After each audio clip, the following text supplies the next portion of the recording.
Hi, Simone, and welcome to Entrepreneurcast. It's great to have you on the show today. Hello, hi, how you doing? Fantastic. It's been a while since we've seen each other, and I'm really grateful that you made some time on a Saturday afternoon. So thank you for that.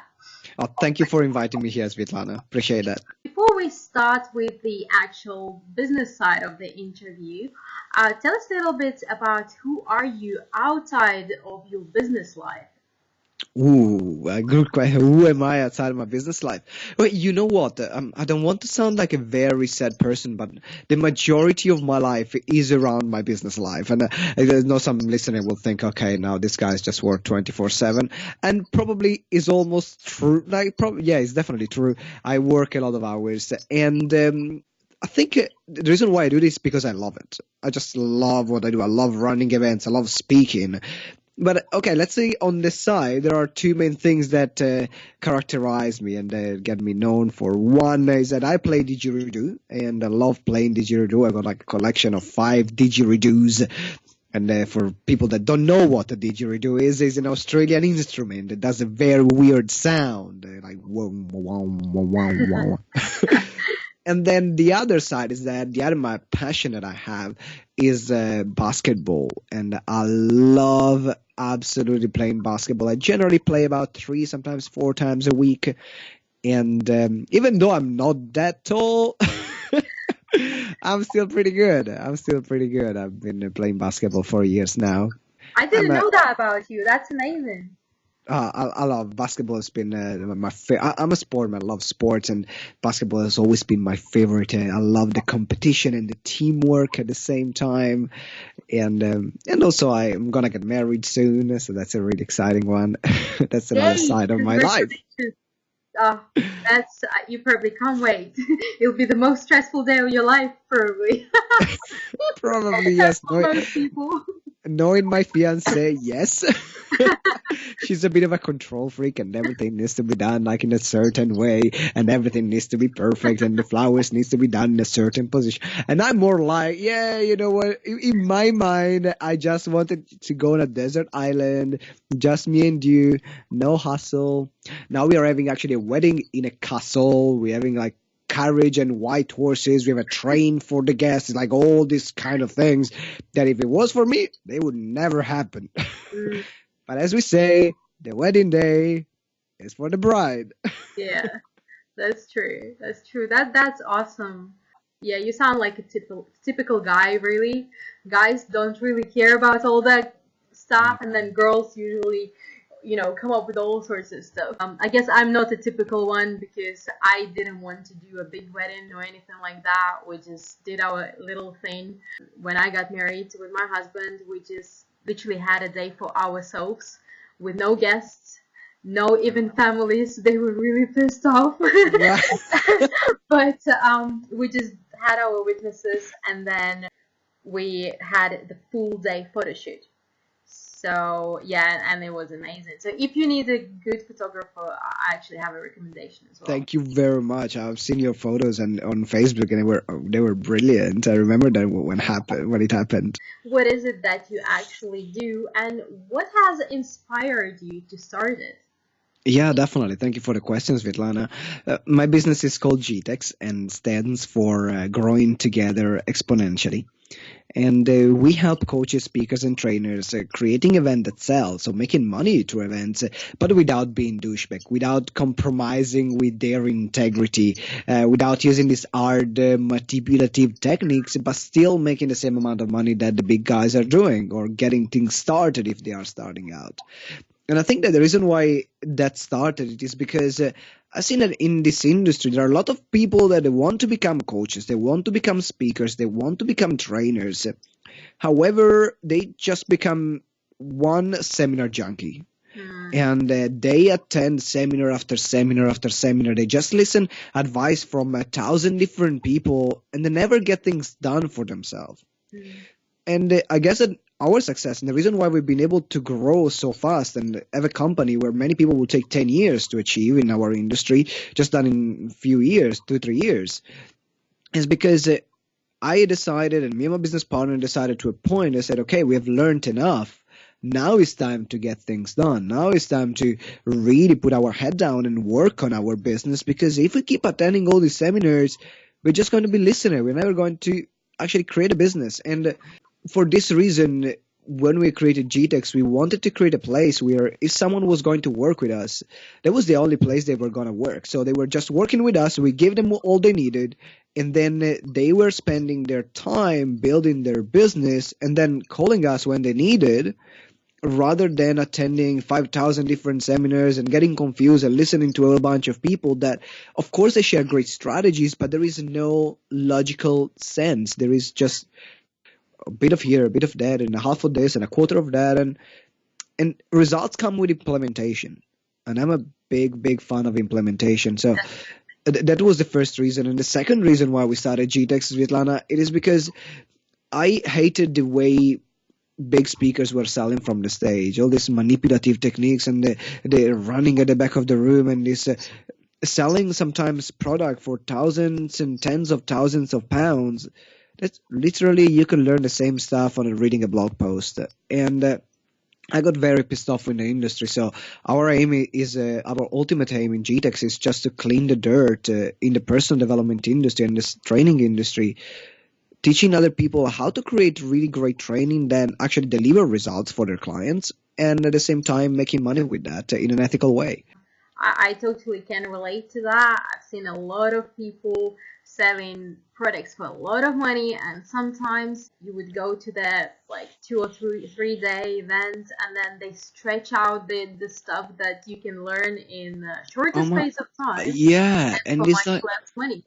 I think there is no respect for the audience there. There is just okay, how much money can I make, and people become a dollar sign or a pound sign rather than being seen as people. If I attend a seminar, I want to learn and I want to do stuff. Yeah. And that's the majority of people that come to our seminars. They actually want to do, and we always give what we promise. If we tell people this is what they're going to learn, this is what they're going to do, this is what they're going to learn, this is what they're going to do. It's simple. Why make it That's complex? great. Well, that's the main thing. The main thing is to be authentic to yourself and to people you work with. That's why you're going far. Yeah, well done on that. Thank you. Tell us then, what was your greatest challenge and how did you manage to overcome it? Ooh, greatest challenge at the beginning when I started was the lack of, I think, sales knowledge. Because at the end of the day, I didn't know how to market and I didn't know how to sell myself. I was a great coach when I started. I could deliver incredible results for people. I could help them finding their purpose. I could help them really finding the jobs that they wanted and so on. But I wasn't able to sell my products or services in a way where people actually wanted to buy. And I think that's why it took such a long time when I started at the beginning, because I wasn't making any money. And I think my first business, Your Power to Shine, I turned over £2,000 in a year. That was like the best year I had in Your Power to Shine. £2,000. I'm like, yeah, awesome, right? And that's the thing, that's something a lot of coaches struggle with. I know plenty of people who do coaching, all sorts of coaching, and unfortunately, they do not make any money. Yep. So how did you manage to overcome that challenge? Simple. I just focus on learning sale. I put my head down for, I said, for 2 years. I'm just focusing on learning and mastering one thing. I just want to become great at selling. Because I think that if someone becomes great at selling, you don't even need an audience of hundreds or thousands of people to make good money. Sure, you can have a very solid business if you have a workshop with 20, 30, 40 people maximum, and it still becomes a very solid business. And I mean, generally our events, we can make about 50, 80, 90 grand in 2 days without telling people lies, so being honest with people, and having like 30 people in a room. And I think that's down the fact that I became really, really, really good at selling myself and selling the product or services, but still in a very honest and straightforward way, cutting all the fluff. So I guess that if there is a recommendation I can give to everyone who is listening, learning how to sell will be the best skill that you will have for the rest of your life, because at the end of the day, it's a skill that you have. So then you can apply it to any other product or service that then you would like to sell in the future, or any other business that you might start in the future. You never know. Mm. But you're never going to be dependent from someone else. You can create really your own financial destiny and financial future because you know how to make money. that's Yeah. that's my best advice, and I hope that resonates with the listeners as well. Yeah, but how did you learn? Did you like take training courses on it or seminars? Did you Of read books? course, yeah, of course, of Was it like course. the specific person who kind of taught you really well in authentic way? Yeah, it actually the big. I think I've learned a lot of stuff online and offline, but the biggest breakthrough I had was learning selling one to one from Paul Atherton. Paul Atherton, I think you know Paul, right? Yeah, I know, Paul. I guess that's a very good point. I should bring him As to a guest. Oh my Entrepreneurcast. God, Yeah. Paul made such a difference. And I remember I was going through his course. It was called Stressless Sales, and what it gave me a structure to sell. And I Hmm. think that's what I was lacking because I was all over the place explaining my product. But if I knew how to lead the conversation and how to sell like during the conversation in a way that was authentic, then I was in control of the whole process. And what I was missing was being in control of the process. Hmm.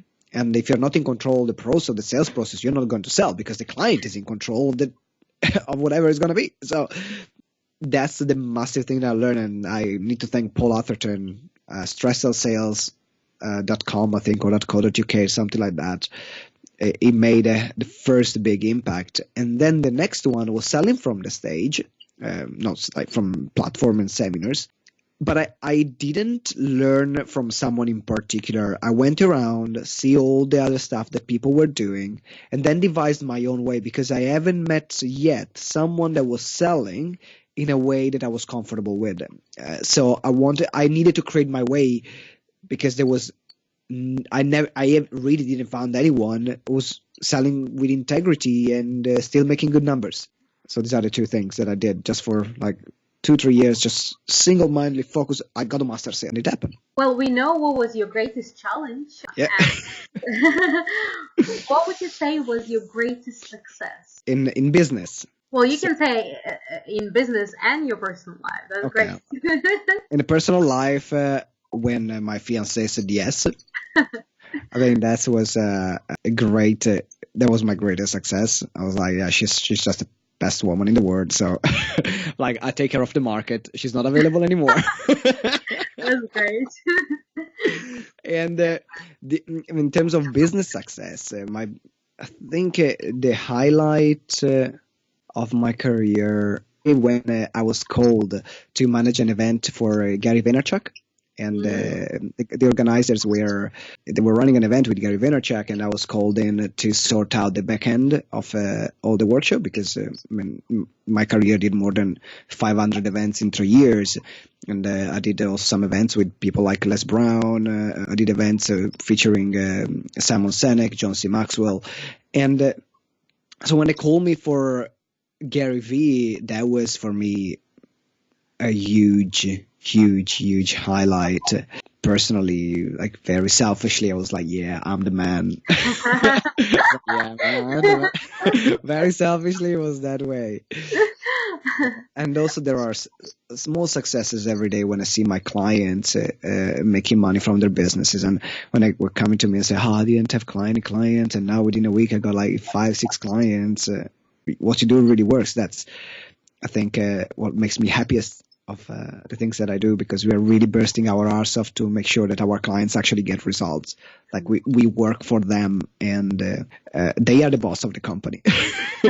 So we really work for them to make sure that they get the most. So for me, these are biggest successes. You already mentioned a few names you worked with. Are there any of your personal heroes and people who inspire you out of that list, or is it somebody else? There is, okay, out of the list, and then I'm going off the list. So in the list, definitely Les Brown.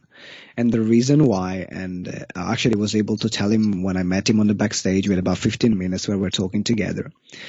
And when I was homeless, there was a period of my life where my company wasn't working, and I work in my company. So it was just like a personal stuff that I did for myself. It was just a challenge of saying, you know what, I cannot pay the rent, but I still want to put the money in the company. What can I do? Well, I sleep on the street and I work from coffee shops. It's fine. And for me, it was actually, I made myself homeless on purpose, and it was a bit weird, and I actually loved it. But I'm, I'm this kind of person. If I want to achieve something, there is no way I'm not going to achieve it. If I want it, I'll get it. Doesn't matter how much it costs or what. Doesn't matter what I have to do. Hmm. So when I was homeless and I was sleeping in St. Pancras, King Cross St. Pancras, I was sleeping there most of the times, and it was inside the Costa coffee shop, and I made friends, became friends with the baristas, and they were allowing me to spend the night there. They gave me coffee for free and so on. And I was listening and I was watching Les Brown's video to keep myself motivated. Because yes, I made myself homeless, but actually it was difficult. So it wasn't a piece of cake, running and managing everything. But so not to lose my sanity, I still keep focused. I remember almost every day I was listening to Tony Robbins videos, and in particular Les Brown. And when I shared the stage with him, when I was called to be the MC of the event that he did in London, for me it was like something like a full circle coming together. Because I was able to thank him personally and say, you know what, I was in that position. Now I'm here with you, and I want to thank you, because if you didn't do the work that you've done, I probably wouldn't be here where I am right now. So personally, thank you. And I gave him, I think I bought him like an agenda, and I wrote him a personal note inside. I don't know if it's something like took the agenda and threw it away, but it's still in my mind. He has the agenda on his desk. That's in my mind. Did you have any other heroes or inspirational people? Yeah, well, definitely. My mom is a huge hero for me, and I respect her and honor her for what she did. My father was an alcoholic, and my mom split up with my father to protect us, to protect me and my brother. We weren't as kids. I was a bit of a fucker. Sorry for the French term. I hope there is a parental advisory on the podcast, and if not, please put it. And my brother as well, even worse than me. And we have a 8 years difference, me and my brother. And I was a wild beast. And I hated going to school. I started working when I was 14, still going to school, but going there and smoking more weed than attending classes. And my mom kept it all together. My mom made sure that actually I finished my secondary school. I went to university, but I didn't like university, so at the time I quit. But at least I had a diploma. I finished secondary school. I didn't end up in the wrong circles, which was going to be very easy in that stage for me. And pulled everything together, make sure that my brother got an education, and making sure that my brother as well got his diploma. At least he can do something. And for her, it was very tough. Yes, she completely put herself on the side for, let's say, 27 years.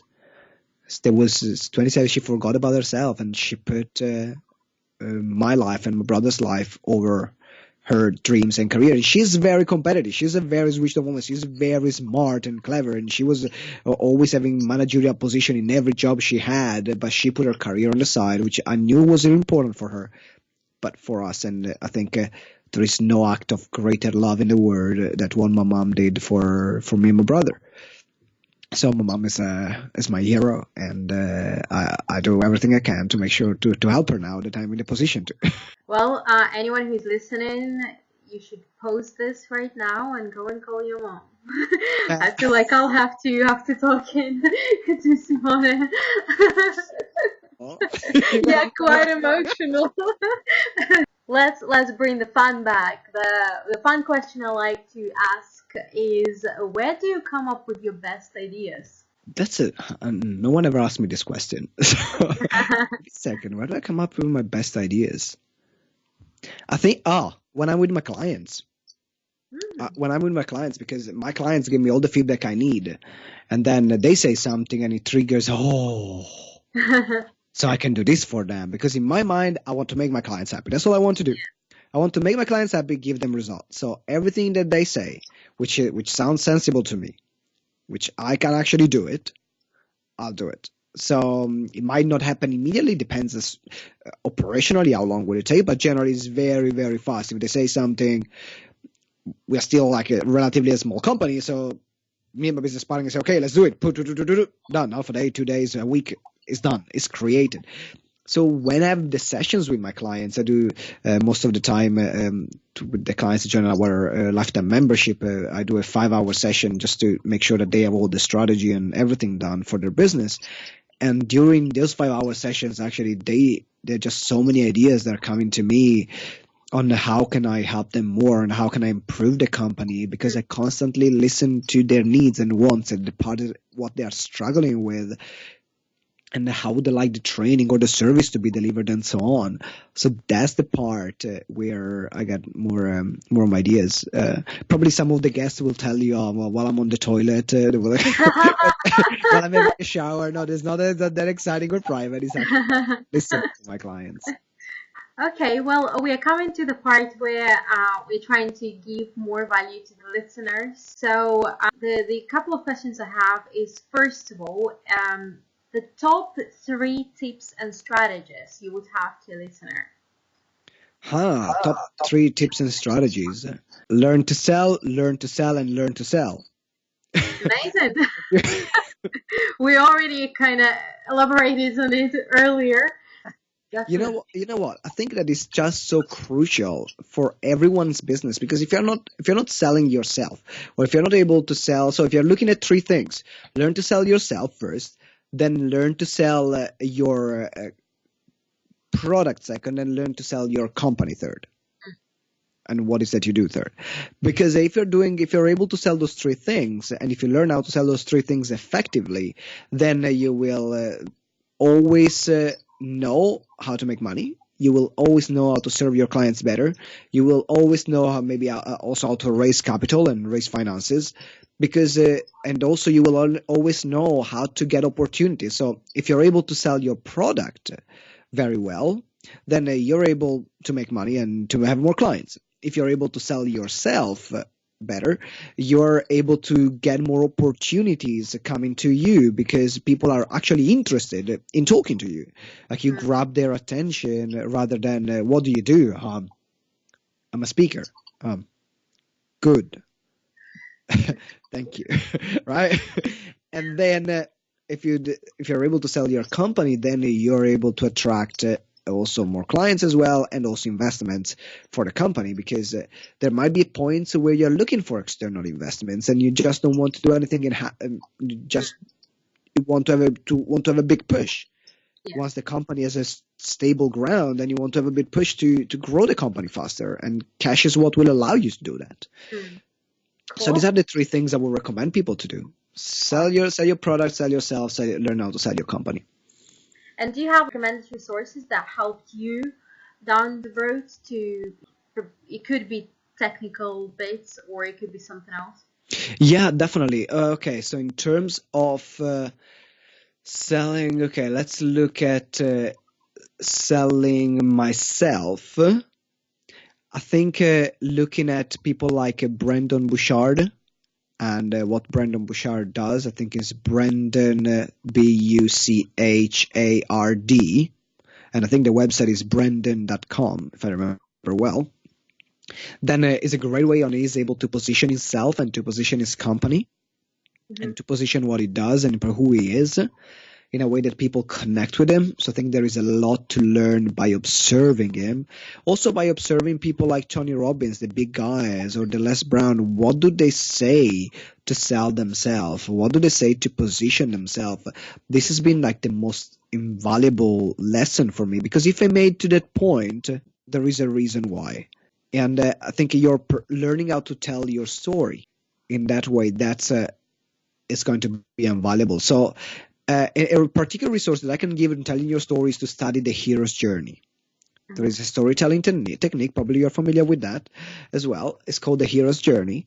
And if you type the hero's journey, you will find countless blogs and articles that I wrote something around the hero's journey. So that's somewhere where you can start, and you can actually put your story in the steps of the hero's journey. And the hero's journey is actually how, for example, screen and script writing is done. So Star Wars is based on a hero's journey, or every Disney movie is based on a hero's journey. All the movies that you see in Hollywood, they are all based on a hero's journey, and they sell. So that Cool. stuff works. Was there any specific book that changed your life? Specific book that changed my life. You know what? I don't like to read much, but I love to listen to stuff. Actually, no. Let's go to the book. Changed my life. Yes. And I have to go back to when I was 12. The Dolphin, Sergio Bambaran. And The Dolphin is a story of a dolphin who wants to swim in places that his group, his tribe, never been to. And they always said, never go there, never cross the barrier, never cross the barriers. And actually he did. So it's the journey of this dolphin out. It's almost like, was that Nemo? It's very similar as a story to Nemo. And I think that book is very small.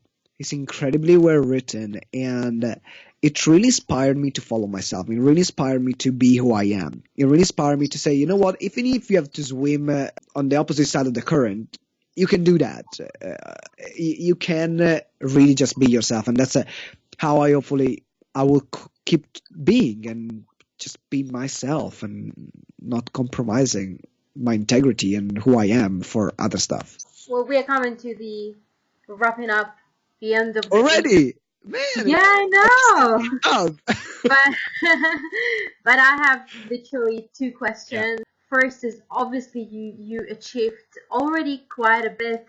So what is next for you? What's the next step? What's your goal or aim that you want to achieve? Yeah, now our next step is to create. Actually, we are creating an event management company within our courses, because we have courses where we can teach speakers how to create the speeches, how to tell the stories, how to sell themselves, how to create the products, and so on. So that's what we have right now, and it's online or live and so on. And then on the other side, what we are doing now is to create an event organization, because a lot of speakers, they just want to speak. And managing an event, I mean, you've been managing and running a lot of events yourself, so you know the hustle of running an event and managing an event and finding a venue and negotiating good prices with the venue and actually filling the event. And so right now what we are creating is an event management and marketing agency where we help people getting people attending their events, so we take care of their marketing. Just have a marketing expert that is working with us, and we have an event manager and event coordinator which takes care of the event. So now our aim is to build a team for this side of the company that we are growing, and we will. This year for us is like finding the right people. We got to find people. We're looking for a salesperson. And then we are looking for people that are working in the event industry space to grow this side of the business, and of course clients to help. Otherwise, there is no business there. Of course, you never know who's listening. So if there is the type of person that could help you expand and grow and achieve whatever you want to achieve, what kind of person would it be? Who is it? Yeah, definitely. Well, definitely it needs to be the kind of person that loves the industry. It's not just looking for a job. It's definitely someone that loves to make an impact in the change in the speaking and training industry. That's the core, because they are passionate about the industry as a whole. So that's the first requirement. Second requirement, they need to know how to run events. They need to be able to sell, and if they are, for example, in the sales team, and own their skill, they need to have the experience, because we're not hiring people without experience in that side. We're just hiring experts. And someone who is willing to put the work in, because it's going to be work. I work, you're going to work. That's it. Simple. Great. This is going to be great fun. Before we say our goodbyes, is there anything else you would like to share with the audience, or any other piece of advice you would like to give to them?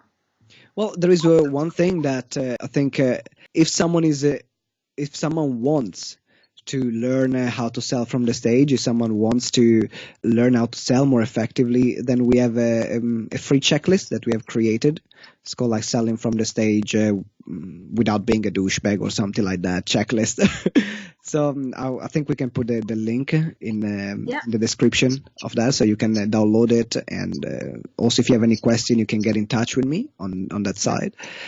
And also the other part that I will reiterate in terms of my message is learn to sell yourself. I know I'm Love a it. broken record, but hey, yo, You're pretty consistent on that one, which is great.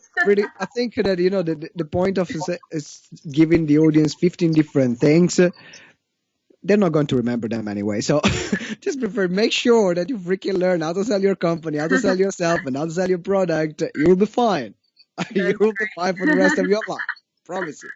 what's the best way to find you, to contact you? Oh, thank you for the question. And best way to contact me is there are two ways. One is on the website where you can download the checklist, which is www.gtex.org.uk. That's one. Or if you are on Facebook, we have a Facebook group where we give everyday training on creating events, selling from the stage, creating products and services for the coaching and speaking industry, which is Explode Your Coaching Biz. BIZ. So Explode Your Coaching Biz is a group on Facebook, and you can join us there. We are going to accept your request, and you can join us there. And that's going to be also the name of our book, which is coming out in next month, I think.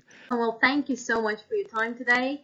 It's been a total delight. I'm sure I'll see you sometime soon and we can catch up. I'm looking forward to that. Yeah, I mean, we're that lunch or dinner, we are gonna make it. I promise. It's been like more than 1 year and we haven't made it yet, so I promise you it's going to happen soon.